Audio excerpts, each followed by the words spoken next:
से जुड़ी हुई बड़ी खबर इस वक्त आ रही है। कैबिनेट में 25 एजेंडों पर मोहर लगी है। बिहार शिक्षक बहाली नियमावली में बदलाव किया गया है। बिहार का स्थायी निवासी होना अब जरूरी नहीं होगा।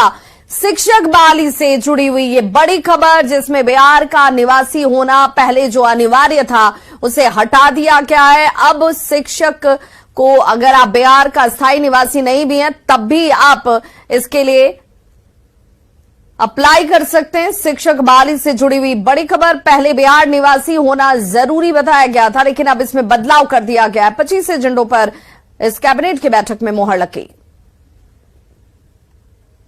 और संवाददाता संजय हमारे साथ इस वक्त ज्यादा जानकारी के साथ वो लाइन पर पटना से जुड़ चुके हैं। संजय, एक बड़ा बदलाव, शिक्षक जो तमाम इसे लेकर परेशान थे, सवाल खड़े किए जा रहे थे शिक्षक बहाली नियमावली में बदलाव के तौर पर। देखिए, निश्चित तौर पर अध्यापक शिक्षक नियमावली जो 2023 है, इसमें पहले यह प्रावधान था कि केवल बिहार के लोग ही इसमें आवेदन कर सकें, यानी केवल बिहार के लोगों को मौका दिया गया था। हालांकि दूसरे राज्यों में ऐसा प्रावधान कई राज्यों में नहीं है, पूरे देश भर के लोग उसमें आवेदन कर सकते थे। और इसी को देखते हुए बिहार सरकार ने एक अहम और महत्वपूर्ण फैसला लिया है।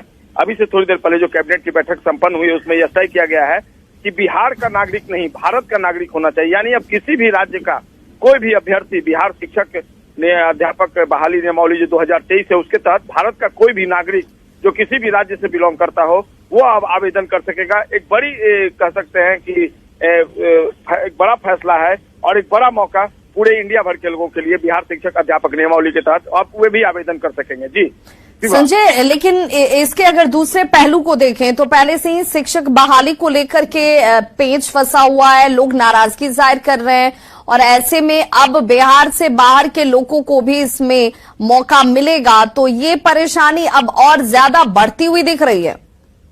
देखिए, निश्चित तौर पर बिहार के लोगों को सरकार का ये फैसला परेशानी में डाल सकता है, क्योंकि पहले उनके लिए था कि बिहार के लोग ही आवेदन कर सकेंगे, लेकिन कैबिनेट ने इस बात को जरूरी महसूस किया कि नहीं, बिहार के अलावा दूसरे राज्यों के अभ्यर्थी भी इसमें दे सकेंगे, उनको भी अपॉर्चुनिटी मिलनी चाहिए। और इसी के तहत ये एक महत्वपूर्ण फैसला है अध्यापक शिक्षक नियमावली में, और इसी के तहत ये फैसला लिया गया है। अब बिहार के अलावा दूसरे राज्यों के लोग भी अध्यापक शिक्षक नियमावली जो बहाली की प्रक्रिया शुरू हुई है 2023 की, उसमें अब आवेदन कर सकेंगे। बिल्कुल, यानी कि शिक्षा के स्तर में आमूलचूल बदलाव, परिवर्तन कैसे होगा तो उसके लिए एक और बढ़ता हुआ कदम इसे माना जा सकता है। बहुत बहुत शुक्रिया संजय तमाम जानकारी के लिए।